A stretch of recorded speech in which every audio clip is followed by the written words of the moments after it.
So ganito kahirap yung daan. Nagmamala Spider-Man tayo. So kung hindi ka sanay sa mga ganitong akyatin, eh delikado. Yan, kaya kailangan dapat may experience ka din. Siyempre dapat may dala kang ano, kasi mahirap, baka may ahas. So kaya dapat dahan-dahan lang para safe. Yan. So worth it naman yung punta natin kasi nakita naman natin yung natanaw naman natin kahit hindi man lang malapitan. Susunod siguro pag may kasama na tayo mga idol, so pwede nating lapitan.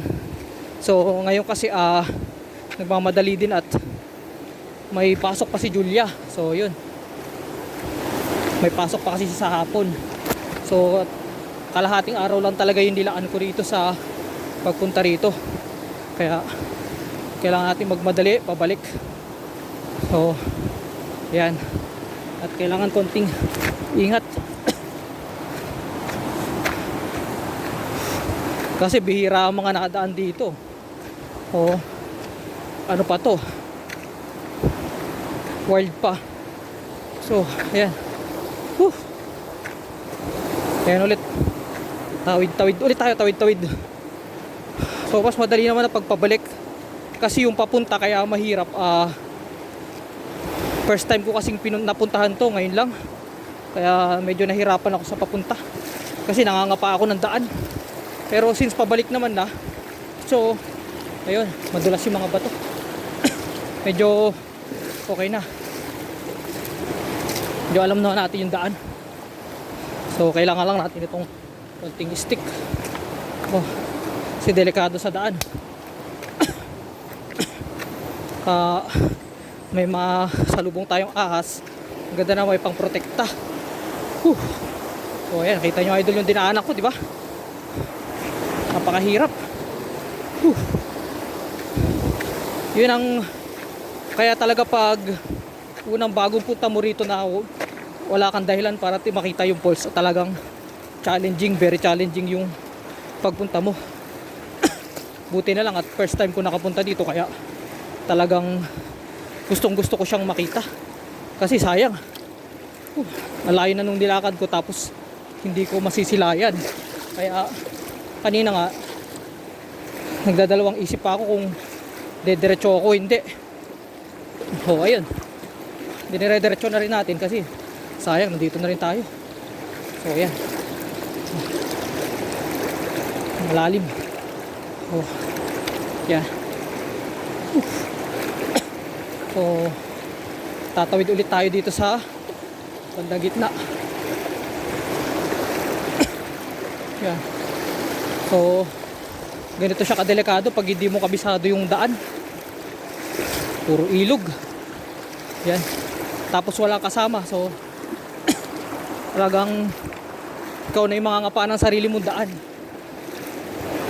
So yan, mabuti na lang at ginabayan tayo ng Diyos, kaya at least safe. So ngayon pabalik na tayo. Wala. Okay. Yan. Sulit. Sulit naman, sulit. Oh.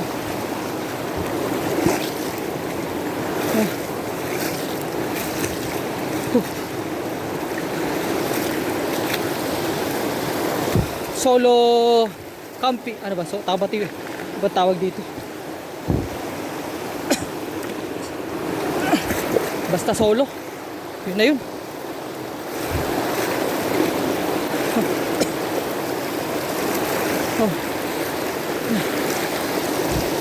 Dito na tayo sa gitna dumaan kasi pakgilid naman na tayo. Buti na lang at ginabayan tayo ng Diyos, no? Walang wala tayo na nakitang ahas. Wala pa naman tayong dalang pang defense. Hindi munting kahoy lang. Yan.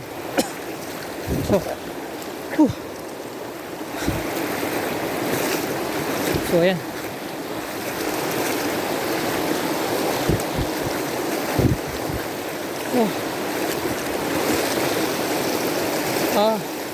So ayun yung daan. Pwede rin dito. Babaw naman.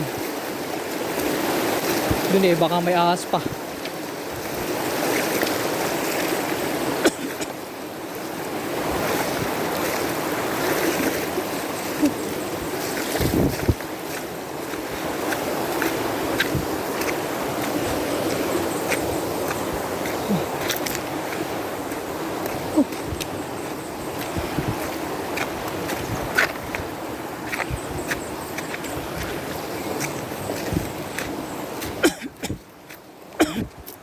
So yun, solo tayo. Ito, dito tayong dadaan. Dito yung dinaanan ko kanina. Tama.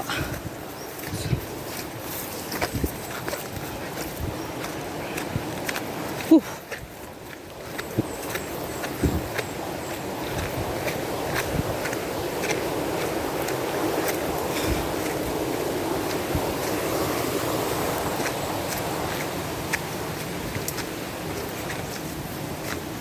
Ito, munting pat-pat lang ang dala natin in case na may ahas.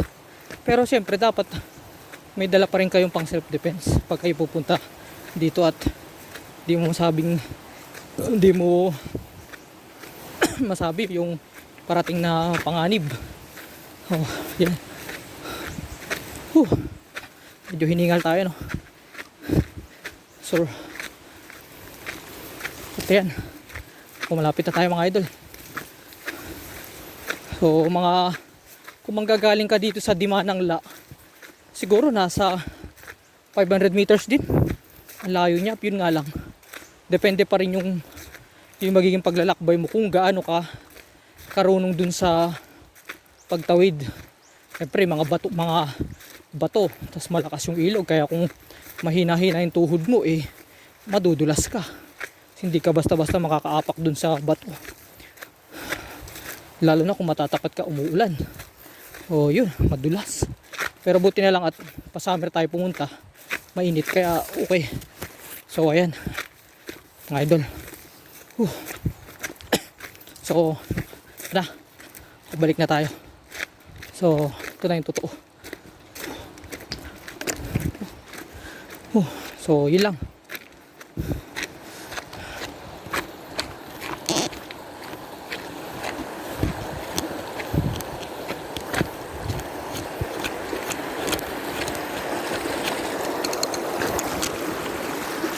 So, yan mga idol.